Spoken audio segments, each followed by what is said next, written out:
আপনারা দেখবেন অনেক ছবিতে আমার পাশে মেয়ে আছে।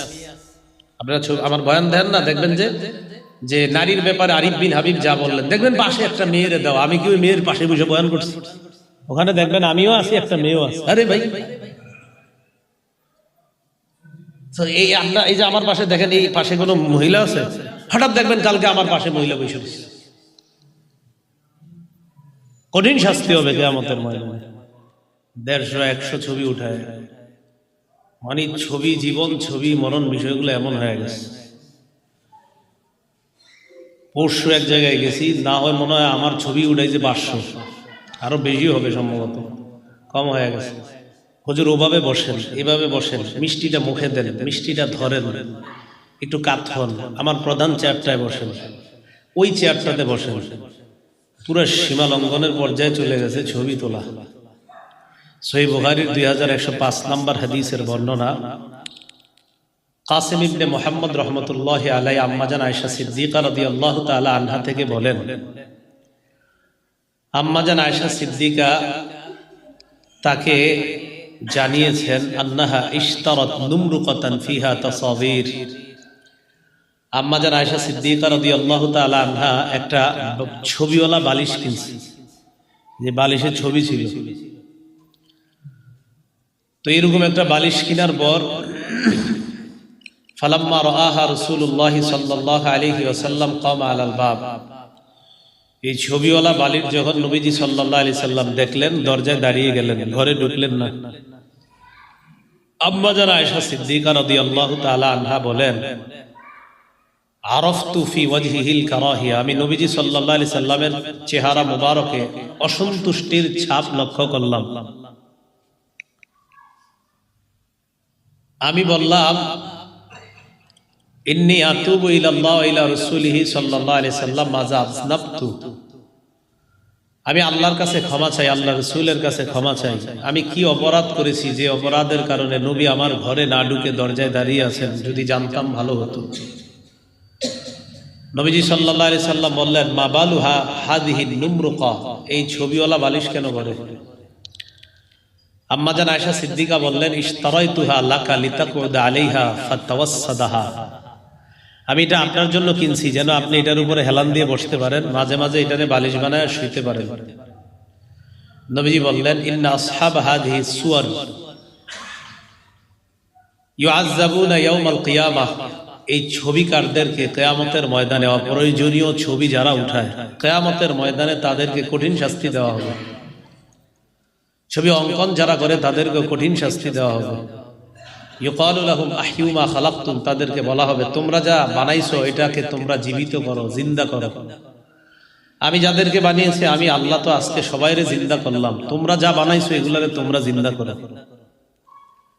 সহিহ বুখারীর 2225 নম্বর হাদিসের বর্ণনা, রাসূলুল্লাহ সাল্লাল্লাহু আলাইহি সাল্লাম বলেন, মান সাওয়ারা সূরাতান, অপ্রয়োজনীয় ছবি যারা শুধু শুধু উঠায়, ফাইন্নাল্লাহা মুআযযিবুহু ইয়াওমাল কিয়ামাহ হাত্তা ইয়ানফুখা ফিহা আর-রূহা ওয়া লাইসা বিনাফিখিন ফিহা আবাদা, তারা এই অপ্রয়োজনীয় যে ছবি বানাইলো, ছবি অঙ্কন করলো,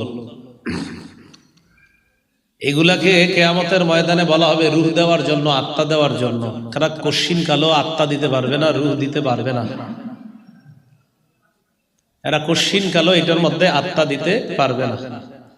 এই জন্য ঘরের মধ্যে যে আপনারা ছবি টানায় রাখেন অনেকে, এই ছবি টানাতে স্পষ্ট হাদিসে নিষেধ আসছে। তিরমিজি শরীফের 1750 নম্বর হাদিস, নাহা রাসূলুল্লাহ সাল্লাল্লাহু আলাইহি সাল্লাম আনিস সূরাতি ফিল বাইত, নবীজি ঘরের মধ্যে ছবি টানায় রাখতে নিষেধ করছেন। ওয়া নাহা আইয়ুসনা যালিকা, এই ছবি বানাইতেও নবী নিষেধ করছেন। মুসলিম শরীফের 2110 নম্বর হাদিস, এক ব্যক্তি আব্দুল্লাহ ইবনে আব্বাস রাদিয়াল্লাহু তাআলা আনহুমার কাছে আসছে, আসার পরে বলতেছেন, ইন্নী রাজুলুন উসাব্বিরু হাদিহি সুওয়ার, আমার পেশা হলো আমি ছবি উঠাই, ছবি অঙ্কন করি, এইগুলা করে আমি খাই। ফাফতিনি ফিহা, আমারে ফতোয়া দেন, এগুলাকে আমি ঠিক করতেছি। আব্দুল্লাহ ইবনে আব্বাস বললেন, উদনু মিন্নি, তুমি আমার কাছে আসো। ফাদানা মিনহু, কাছে গেছে। কাছে যাওয়ার পর বললেন, উদনু, আরো কাছে আসো। আরো কাছে গেছে, যাওয়ার পর রদআ ইয়াদাহু আলা রাসিহি, হাতটা এইভাবে ওই লোকটার মাথার উপর রাখছে। রেখে বললেন, উনাব্বিউকা বিমা সামি'তু মির রাসূলিল্লাহি সাল্লাল্লাহু আলাইহি সাল্লাম, আমি নবীজির থেকে যা শুনেছি এখন তোমাকে বলবো। সামি'তু রাসূলুল্লাহি সাল্লাল্লাহু আলাইহি সাল্লাম ইয়াকুল, আমি নবীকে বলতে শুনেছি, মান সাওয়ারা সূরাতান, যে ব্যক্তি অপ্রয়োজনীয় ছবি অঙ্কন করে, ছবি উঠায়, কুল্লিফা ইয়াউমাল কিয়ামা আইয়ানফুখা ফিহা, তাকে বাধ্য করা হবে ছবিতে প্রাণ দেওয়ার জন্য, কিয়ামতের মাঠে তাকে বাধ্য করা হবে।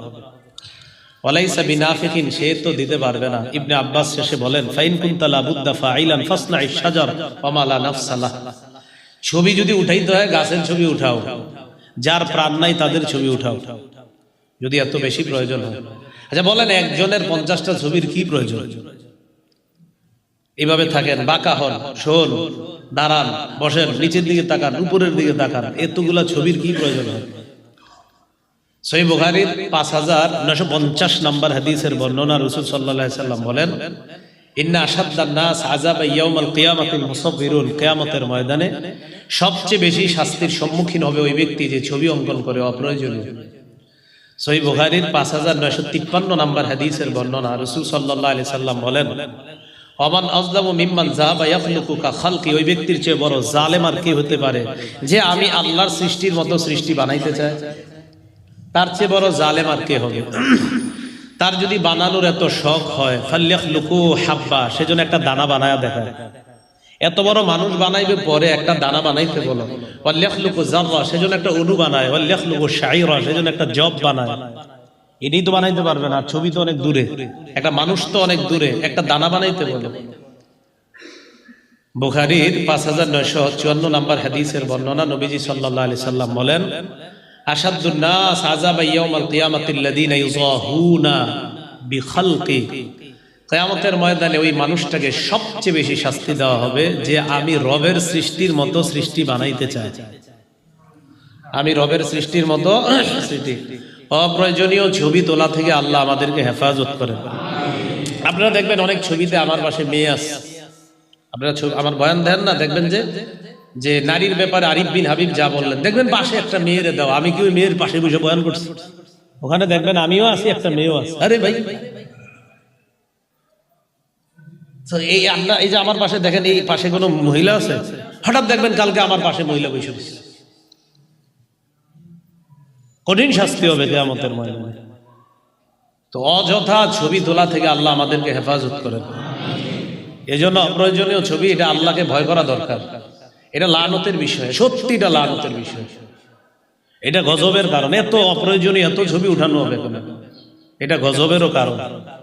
আল্লাহ আমাদেরকে হেফাজত করে। সীমা লঙ্ঘন কোনোটাই ভালো না।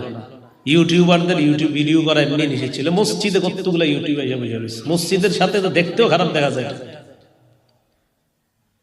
বলছি না জায়েজ, না জায়েজ মুফতি সাহেবরা বলবেন, এটা মসজিদের ভিতরে দেখতেও তো একটা সৌন্দর্যতা আছে। কতগুলা এসে কি জানি ভিট করে তুইছে।